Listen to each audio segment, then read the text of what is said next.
Health IT Pathway student at the Alliance Academy for Innovation. Today I'm here with industry professionals from the Healthcare and First Responders Pathway. This is another trade talk as a part of our ongoing series for learning from business and industry in our community.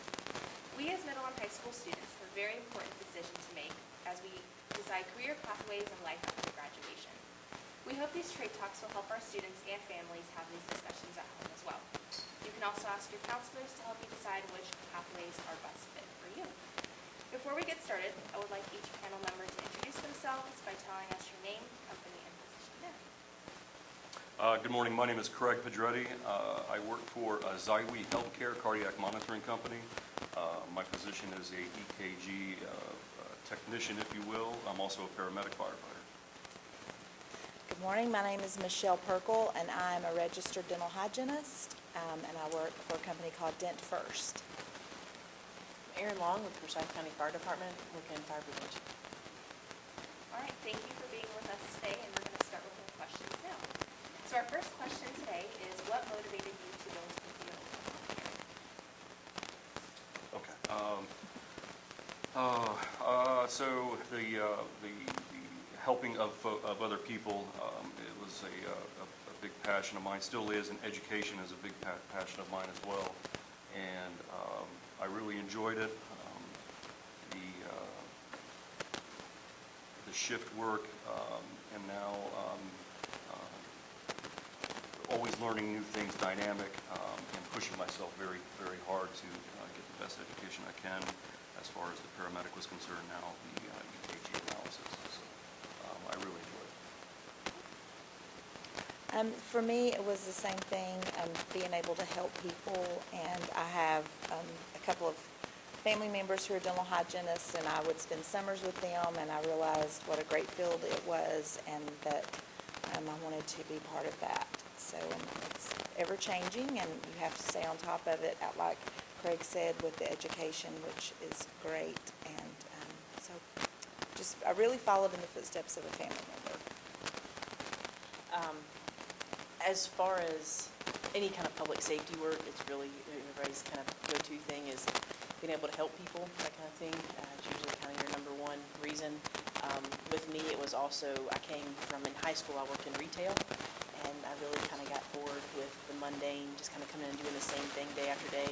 And as far as public safety and as far as in the healthcare field, you just never know what you're going to walk into. So every day can be different.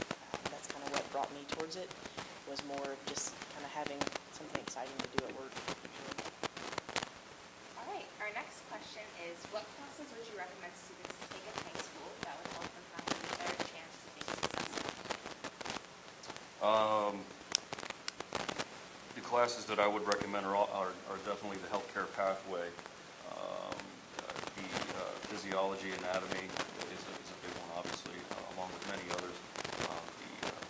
The math classes, to excel with the math classes. Also personal development classes and managerial experience in classes as well, to get that kind of experience for leadership. I agree. The science classes, anything that teach you more about the body if you're going into that field, and as he said, something that will help you in leadership and speech to be able to communicate with all types of people. On the same line of it, as far as your sciences, not only your healthcare science as far as anatomy, biology, that kind of thing, but also physical sciences as far as the fire department side of it goes. And stronger math courses as far as just better, and I'm not saying high level math as far as calculus and that kind of thing, but definitely be comfortable with your algebras and equations, that kind of stuff. Okay, so our next question is, describe your daily interactions with people. Do you generally work in groups? Do you generally work alone? What do you do and how does your job affect people around you? Questions. All right, so first of all, I don't work in, I do work in a group. Currently we are, the company that I work for, which is the Cardiac Monitoring Company, we are working from home, which in this time is wonderful. However, we do work, it's all a cloud-based system, so therefore we are a group within a system, numerous folks.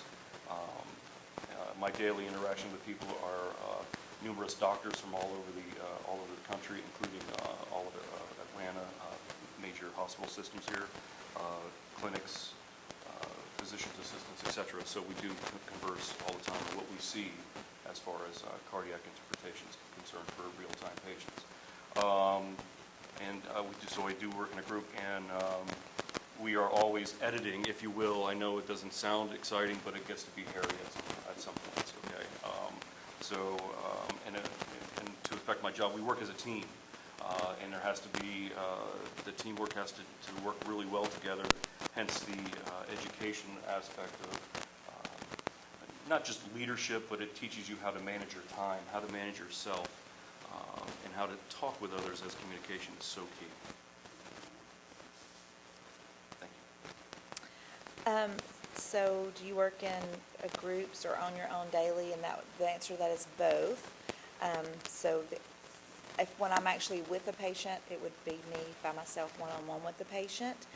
But of course, front desk staff, the assistants, and of course the doctors and other hygienists, we make up the group of people. And like Craig said, it's totally about teamwork and being able to pitch in with each other when we need help, being able to communicate with each other when, someone has something going on in the day, either whether they've had a tough patient or a disgruntled patient, or if something's going on personally, be able to, just be there for each other and remember that, you have to respect each other and it's not all about you. A saying that I learned a long time ago is there's no I in teamwork, and that we all have to work together. So you're definitely affected by people's attitude and mood, and you have to remember to be professional. We definitely work in groups as far as shift work, anything like that. You're to the point of, your life can depend on your team, so we're definitely team workers. All right, so our last question today is, what skills, besides what you've already stated, do students need to do your job well, and what should they do to be successful? Okay, so with skills, I'm sorry. So the skills, as we have been stating, there's a common thread here, if you will. It's communication. I heard earlier patience and overall compassion, and some of the many skills aside from the technical part of it. Computer skills are really big as well, which I'm learning every day. So, but the skills are going to school. So I stated in the beginning, as far as a paramedic firefighter for a long time. However, that led me to where I'm at today. The paramedic part of it was a huge road for me. Now I interpret cardiac rhythms to where I'm going to go even further. Within that. So what I'm saying is high school, college courses, always taking classes every year. So we have CEUs, just like fire, nurses, etc. Majority of careers do. So we're always continuing education within the healthcare, whether leadership or technical. So I agree wholeheartedly with Craig. You have to have, the greatest skill that you would have to me is communication, and to work well with others, attention to detail, and schooling, your education. And again, as Craig said, in dental hygiene field, we have to have 22 hours every 2 years of continuing education. And I could tell you things that we did when I went to school, such I was the first dental hygiene class that ever started wearing gloves. The dentist that I first went to work for did not wear gloves.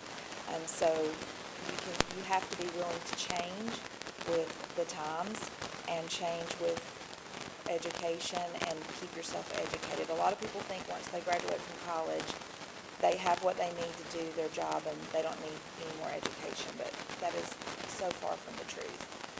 As long as you stay in the profession that you're in, you have to continually be up to date on the latest and greatest products that they'll use to help with whatever you're in, whether that be personal health or dental health or cardiac health, and you also have to be able to educate your patients on those products. So I would say the greatest thing that you could always have is to continue to educate yourself. As far as my line, the biggest thing I could suggest as far as just more of your personality type skills, besides communication is huge, of course, but also understanding not only for the situation that you're going into, that you might be going to somebody's basically worst day, and having the understanding that this isn't how their life normally goes, and to be able to help them not make it worse. So that kind of understanding compassion is a big one as far as we see, just kind of being able to do your job, be professional, and basically understand that the moment you show up, that they trust you inherently, so whether it's uniform or whatever's going on, but be able to fulfill and make sure that they continue trusting you whenever you finish the job. All right, so I know our conversation was brief today, but on behalf of myself